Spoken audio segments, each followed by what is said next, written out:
Qu'il y ait du chemin à faire jusqu'à ce terme est communément admis, mais on l'envisage souvent comme un chemin de perfectibilité. On pense qu'il faut progressivement s'améliorer pour devenir cet autre nous-mêmes, dont l'enseignement de Jésus aurait préalablement projeté devant nous l'image idéale.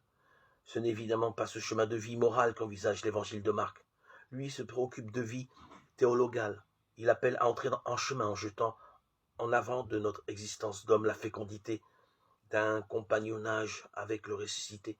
Dans l'ordre théologal, c'est exactement cela qui qualifie le disciple. Et disciple quiconque mène sa vie d'homme en relation avec le Christ. Il entre en chemin comme il le peut, au rythme où il le peut, avec son histoire, sa culture, ses moyens et ses fragilités. Il peut à tout moment le faire et le refaire parce qu'il s'y engage avec l'assurance que le ressuscité lui-même rend fécond le chemin avec lui.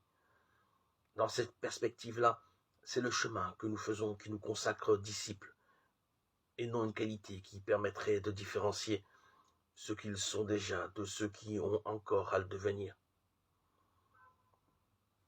Rester enraciné dans cette perspective-là est particulièrement déterminant dans un environnement où le christianisme est devenu étrange.